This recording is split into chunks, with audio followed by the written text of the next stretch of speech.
আসসালামু আলাইকুম। আমন্ত্রণ মাই টিভি সংবাদে আপনাদের সাথে আছি আমি নওশাদ তাবাসসুম। শুরুতে সংবাদ শিরোনাম। রাজধানীতে আজ 11 ঘন্টা শিথিল কারফিউ, পুরনো চেহারায় ঢাকা, জনজীবন স্বাভাবিক। মঙ্গলবার পর্যন্ত অফিস সকাল 9টা থেকে বেলা 3টা।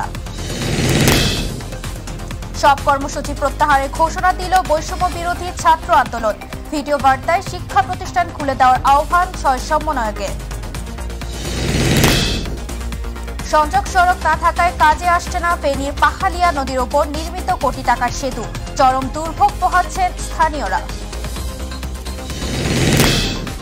বগুড়া শিবগঞ্জের দীর্ঘদিন সংস্কার না হওয়ায় 9 কিলোমিটার সড়কের বেহাল দশা, দ্রুত মেরামতের দাবি ভুক্তভোগীদের।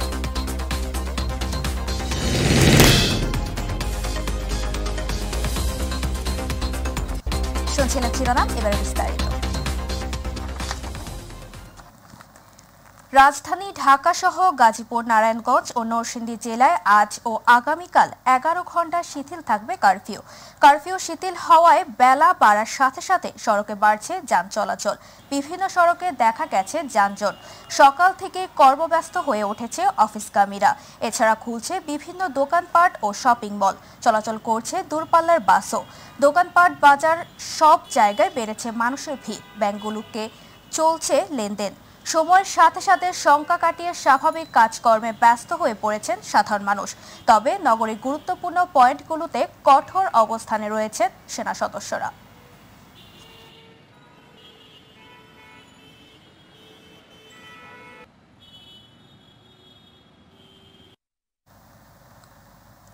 সরকার মূল দাবি মেনে নেওয়ায় সব কর্মসূচি প্রত্যাহার করল বৈষম্য বিরোধী ছাত্র আন্দোলন। রোববার ডিবি অফিস থেকে 6 সমন্বয়কের দেওয়া এক ভিডিও বার্তায় আন্দোলন স্থগিতের এই ঘোষণা দেওয়া হয়। এছাড়া সুষ্ঠু পরিবেশ নিশ্চিত করে শিক্ষা প্রতিষ্ঠান খুলে দেওয়ার দাবিও জানানো হয় বার্তায়। কোটা সংস্কার আন্দোলনে প্রাণহানি ও সহিংসতার ঘটনায় নিন্দা জানান 6 সমন্বয়ক। এ সময় নাহিদ ইসলাম, সার্জিস আলম, হাসনাত আব্দুল্লাহ, আবু বাকের মজুমদার, আসিফ মাহমুদ ও নুসরাত তাবাসসুম উপস্থিত ছিলেন।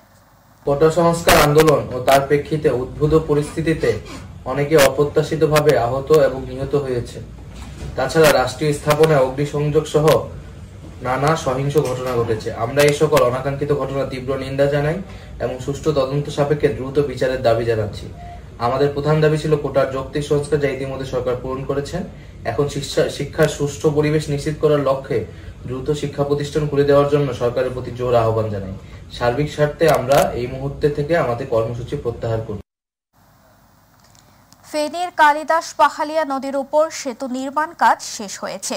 স্থানীয়দের অভিযোগ, কোটি টাকা ব্যয়ে এই সেতু নির্মাণ করা হলেও সংযোগ সড়ক না থাকায় এই সেতুর কোনো সুফল পাচ্ছে না তারা। এতে দুর্ভোগ বেড়েছে 15 গ্রামের লক্ষাধিক মানুষের। কর্তৃপক্ষ বলছে, স্থানীয়রা সংযোগ সড়কের জন্য জমি না দেওয়ায় এখন নতুন করে ভূমি অধিগ্রহণের কারণে অতিরিক্ত সময় লাগছে। প্রতিনিধি আমিন চৌধুরী তথ্যচিত্রে আরও জানাচ্ছেন শামস তাবরিজ উচ্ছ্বাস। ফেনী সদর উপজেলার ফরহাদনগর ও সোনাগাজী উপজেলার নবাবপুর ইউনিয়নকে যুক্ত করতে কালিদাস পাহালিয়া নদীর উপর এই সেতু নির্মাণ কাজ শুরু হয় 2020 সালে। বর্তমানে সেতুর নির্মাণ কাজ শেষ হলেও দুই পাশে সংযোগ সড়ক না থাকায় সেতুটি চালু করতে পারছেন না কর্তৃপক্ষ। কাজ তো চলাচল হইতেছে, কি জন্য হইতেছে এটা তো ওনারা জানে। 2-3 বছর পর্যন্ত কাজ চলতেছে, এটা কাজ সম্পূর্ণ হইতেছে না। রাস্তাটা যদি সংযোগের পাশে যদি সুন্দরভাবে হয় তাহলে আমাদের অনেক উপকার হয়। স্থানীয়দের অভিযোগ, কাজের ধীরগতি ও সংযোগ সড়কের অভাবে কোনো কাজে আসছে না সড়কটি, ফলে চলাচলের অনুপযোগী কোটি টাকার সেতু। এ অবস্থায় দুর্ভোগে পড়েছেন 15 গ্রামের লক্ষাধিক মানুষ। রোডটা একবারে খারাপ, দিকে আসলে আপনার চাক্কাটা ভিজে গাড়ি নষ্ট হয়ে যায়। পোল্ট্রিতে অনেক লোকসান হচ্ছে। গর্ভবতী মহিলা যদি বিপদে পড়ে এটা অ্যাম্বুলেন্স যাইতে পারে না। স্থানীয় জনপ্রতিনিধি বলছে, প্রকল্পের বরাদ্দ রয়েছে, আগামী 3-4 মাসের মধ্যে সংযোগ সড়ক পূর্ণ পাকাকরণ করে সেতু চালু করা হবে। আর এলজিডি বলছে, নতুন করে ভূমি অধিগ্রহণের কারণে অতিরিক্ত সময় লাগছে। এই রাস্তাটি দলপত্র আহ্বান করা হয়েছে, মধ্যে কার্যনির্দেশ প্রদান করা হয়েছে। আমি মনে করি আমাদের এই রাস্তাটি প্রশস্তকরণ সহ একবারে সহ আগামী 3 থেকে 5 মাসের মধ্যে আমাদের এই কাজটি সম্পন্ন হবে। কিছু জায়গায় জমি অধিগ্রহণ না করলেই নয়, সেই জন্য আমরা 9 মাস আগে জমি অধিগ্রহণের উদ্যোগ নিয়েছি এবং সেটা অনেক দূরে আমি এগিয়েছি এবং এই প্রক্রিয়াটা শেষ হওয়ার মাত্রই আমরা এই সংযোগ সড়কের কাজগুলো আমরা শেষ করব। শুধু আশ্বাস নয়, কোটি টাকা খরচে সেতুটিতে দ্রুত যান চলাচলের উপযোগী করে দুই উপজেলাবাসীর উন্নয়নে ভূমিকা রাখার দাবি এলাকাবাসীর। শামস তাবরিজ উচ্ছ্বাস, মাই টিভি নিউজ ডেস্ক। বগুড়া শিবগঞ্জের আটমূল থেকে শিবগঞ্জ বাজার পর্যন্ত প্রায় 9 কিলোমিটার রাস্তাটি দীর্ঘদিন সংস্কার না হওয়ায় বেহাল দশা হয়ে পড়েছে। এতে ভোগান্তিতে পোহাতে হচ্ছে স্থানীয়দের। খানাখন্দের সৃষ্টি হওয়ার কারণে প্রতিনিয়তই ঘটছে ছোট বড় দুর্ঘটনা। দ্রুতই রাস্তা সংস্কারের দাবি জানিয়েছেন ভুক্তভোগী ও পরিবহন সংশ্লিষ্টরা। প্রতিনিধি মোহাম্মদ কামরুজ্জামান প্রামাণিকের রিপোর্ট, জানাচ্ছেন এস.এম. হামিম। বগুড়া শিবগঞ্জের আটমূল থেকে শিবগঞ্জ বাজার পর্যন্ত প্রায় 9 কিলোমিটার রাস্তাটি সংস্কার না হওয়ায় ব্যবহার অনুপযোগী হয়ে পড়েছে। ঝুঁকি নিয়ে চলাচল করছে যানবাহন। এতে প্রতিনিয়ত ঘটছে ছোট বড় দুর্ঘটনা। বর্ষা মৌসুমে বৃষ্টির পানি খানাখন্দে জমে থাকায় যান চলাচলে বেড়েছে দুর্ভোগ। এতে করে ভোগান্তিতে পড়তে হচ্ছে যাত্রী সাধারণ সহ পরিবহন চালকদের।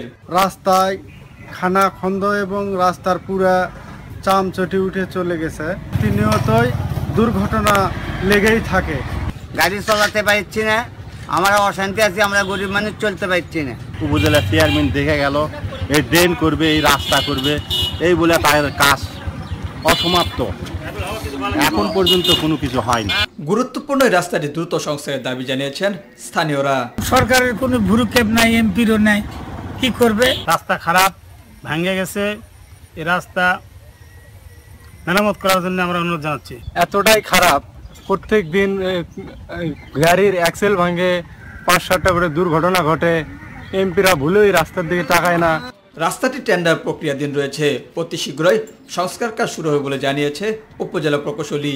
সদর থেকে মুলামগাড়ি জিসি ভায়া আটমূল রাস্তা 3300 মিটার। এই রাস্তাটি টেন্ডার প্রক্রিয়াধীন আছে। ওয়ার্ক অর্ডার পেলে ঠিকাদার নিয়োগ হলে এটা দ্রুততম সময়ে কাজ শুরু হবে। দ্রুত সড়কটি মেরামতের উদ্যোগ নেবে কর্তৃপক্ষ, এমনটাই প্রত্যাশা স্থানীয়দের। এস.এম. হামিম, মাই টিভি। প্রতিবন্ধীরা সমাজের বোঝা নয়, চেষ্টা করলেও তারা পারে স্বাভাবিক মানুষের মতো জীবনযাপন করতে। তেমনি উদাহরণ হয়ে উঠেছে রাজবাড়ীর গোয়ালন্দের প্রতিবন্ধী উন্নয়ন সংস্থা। ফেরিঘাটে ভিক্ষে করা প্রতিবন্ধীরা এখন তৈরি করছে ফুলের ঝাড়ু। প্রতিবন্ধীদের তৈরি এসব ফুলের ঝাড়ু যাচ্ছে দেশের বিভিন্ন অঞ্চলে। প্রতিনিধি শেখ মমিনের রিপোর্ট, জানাচ্ছেন ইলিয়াস কমল।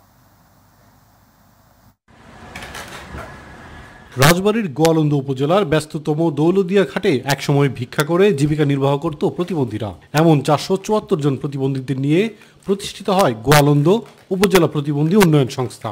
শুরু হয় প্রতিবন্ধীদের নিয়ে হাতে কলমে শিক্ষাদান। এখান থেকেই প্রতিবন্ধীরা তৈরি করছেন ফুলের ঝাড়ু।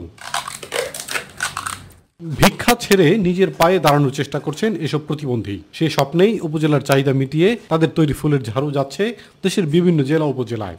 আমাদের যতদূর সম্ভব আমরা প্রতিবন্ধীদেরই কাজ দেব। প্রতিবন্ধীরা যেভাবে পারে এরা মার্কেটিং করবে, এরা মাল আনবে, এনে এই জায়গায় এরা হলো নিজেরাই তৈরি করে মার্কেটে সেল দিবে। প্রতিবন্ধীদের পাশে থাকার আশ্বাস দিয়েছেন স্থানীয় প্রশাসন। তাদের পাশে আছি এবং তারা যাতে তাদের উৎপাদিত এই ফুল ঝাড়ুটা বিভিন্ন বাজারে বিক্রি করতে পারে, সেজন্য আমরা আমাদের সরকারি কর্মকর্তাদেরকে বলেছি। প্রতিবন্ধীরা সমাজের বোঝা নয়, উপযুক্ত শিক্ষা ও সহযোগিতা পেলে তারাও স্বাবলম্বী হতে পারে মনে করে অনেকেই। তাই প্রয়োজন মতো তাদের প্রতি সহযোগিতার হাত বাড়িয়ে দিবে সবাই, এমনটাই প্রত্যাশা তাদের। ইলিয়াস কমল, মাই টিভি। আমাদের কৃষি।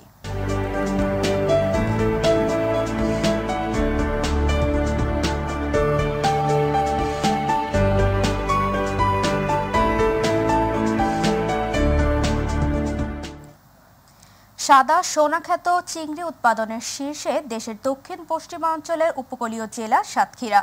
দেশের মোট উৎপাদিত চিংড়ি সিংহভাগে উৎপাদন হয়ে থাকে এই জেলায়। কিন্তু ব্যবসায়ীদের অভিযোগ, দেশের চলমান পরিস্থিতিতে যান চলাচল স্বাভাবিক না থাকায় গত এক সপ্তাহে এই শিল্পে ধস নেমেছে।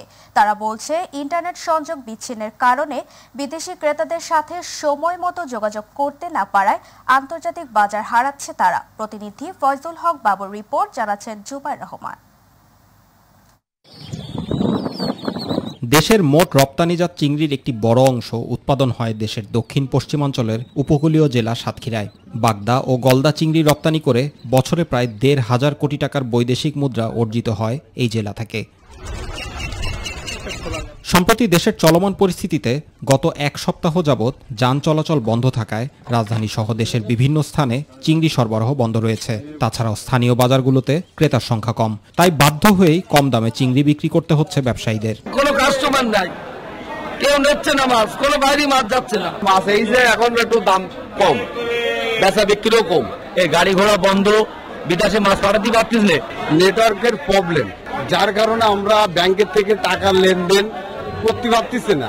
এদিকে বর্তমান পরিস্থিতিতে দেশের বিভিন্ন স্থানে চিংড়ি সরবরাহ বন্ধ, তার উপর স্থানীয় চাহিদাও কম থাকায় ন্যায্য মূল্য নিয়ে চাষিরা পড়েছে বিপাকে। আমরা এই মাছ নিয়ে খুব যন্ত্রণায় আছে, বিক্রি হচ্ছে না, কোথাও যাওয়া যাচ্ছে না, টাউনে যাওয়া যাচ্ছে না। শহরে আড়তে নিয়ে যাব কিন্তু সে সুযোগ আমাদের নেই। মাছ ধরার মতো হয়ে গেছে, মাছ সব শীতলেই মারা যাচ্ছে, ওষুধ পানি আনতে পারতেছি না। চলমান এ পরিস্থিতিতে চিংড়ি রপ্তানি করতে না পেরে পাইকারি ব্যবসায়ীরাও ক্ষতিগ্রস্ত। গাড়ি বন্ধের কারণে বিভিন্ন সমস্যার কারণে মাছ রপ্তানি করা সম্ভব হচ্ছে না, যার জন্য অনেক চাষিরা ক্ষতিগ্রস্ত হচ্ছে, আমরা পাইকারি ব্যবসা আমরা ক্ষতিগ্রস্ত হচ্ছে। এমন পরিস্থিতিতে চিংড়ির রেণুর সংকটের পাশাপাশি উৎপাদিত চিংড়ি সময় মতো বিদেশে ক্রেতাদের কাছে পাঠানো সম্ভব হচ্ছে না, তার উপর ইন্টারনেট সংযোগ না থাকায় বিদেশিদের সাথে যোগাযোগ বিচ্ছিন্ন বলে জানান এ ব্যবসায়ী।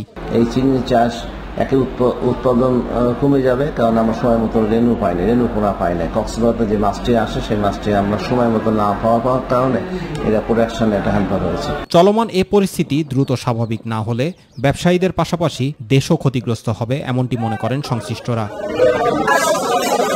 Jubair Rahman, My TV news.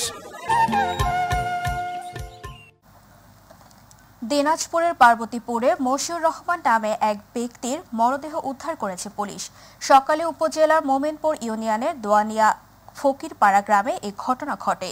খবর পেয়ে পার্বতীপুর মডেল থানা পুলিশ ঘটনাস্থলে পৌঁছে ময়নাতদন্তের জন্য নিহতের মরদেহ উদ্ধার করে। বিষয়টি নিশ্চিত করেছেন পার্বতীপুর মডেল থানার ওসি চিত্তরঞ্জন রায়। দিনাজপুরের ফুলবাড়িতে মাদক ব্যবসায়ী ও সেবনকারীদের বাড়িতে বাড়িতে গিয়ে সতর্ক করা হয়েছে। উপজেলায় মাদক নিয়ন্ত্রণে ও যুব সমাজকে মাদকের হাত থেকে রক্ষায় এই উদ্যোগ নেওয়া হয়। পৌরসভার ৯ নং ওয়ার্ড চকচকা গ্রামের মুসল্লিরান মাঝের পর এলাকার মাদক ব্যবসায়ী ও সেবনকারীদের বাড়িতে বাড়িতে গিয়ে সতর্ক করেন।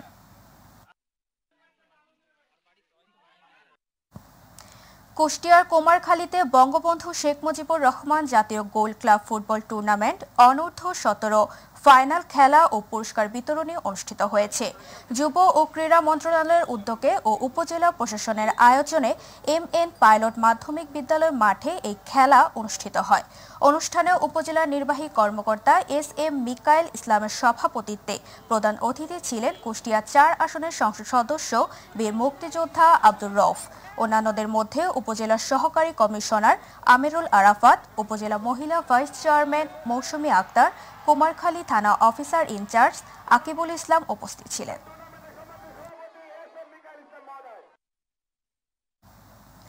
প্রধানমন্ত্রী শেখ হাসিনার নির্দেশে গাজীপুর ৩ আসনের সংসদ সদস্য প্রাথমিক ও গণশিক্ষা প্রতিমন্ত্রী অধ্যাপক রুমানা আলী টুসি এমপির পক্ষ থেকে গাজীপুরের সদর উপজেলার মেম্বারবাড়ি বাসস্ট্যান্ড এলাকায় অসহায় খেটে খাওয়া ও হতদরিদ্র মানুষের মাঝে খাদ্য সামগ্রী বিতরণ করা হয়েছে। ভাওয়ালগড় ইউনিয়ন ১, ২, ৩ নং ওয়ার্ড আওয়ামী লীগ ও অঙ্গ সহযোগী সংগঠনের আয়োজনে হতদরিদ্র অসহায় মানুষের মাঝে খাদ্য সামগ্রী বিতরণ করা হয়। এ সময় আওয়ামী লীগ নেতা হারুনুর রশিদ, জসিম উদ্দিন, ফিরোজ মিয়া, লিটন ইউপি সদস্য শাহজাহান মিয়া সহ অন্যান্য নেতাকর্মীরা উপস্থিত ছিলেন।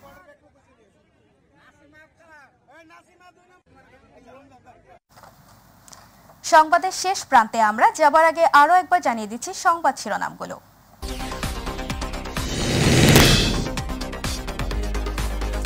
রাজধানীতে আজ 11 ঘন্টা শিথিল কারফিউ, পুরনো চেহারায় ঢাকা, জনজীবন স্বাভাবিক। মঙ্গলবার পর্যন্ত অফিস সকাল 9টা থেকে বেলা 3টা। সব কর্মসূচি প্রত্যাহারের ঘোষণা দিল বৈষম্য বিরোধী ছাত্র আন্দোলন। ভিডিও বার্তায় শিক্ষা প্রতিষ্ঠান খুলে দেওয়ার আহ্বান 6 সমন্বয়কের। সংযোগ সড়ক না থাকায় কাজে আসছে না ফেনীর পাহালিয়া নদীর উপর নির্মিত কোটি টাকার সেতু, চরম দুর্ভোগ পোহাচ্ছেন স্থানীয়রা। বগুড়া শিবগঞ্জে দীর্ঘদিন সংস্কার না হওয়ায় 9 কিলোমিটার সড়কের বেহাল দশা, দ্রুত মেরামতের দাবি ভুক্তভোগীদের।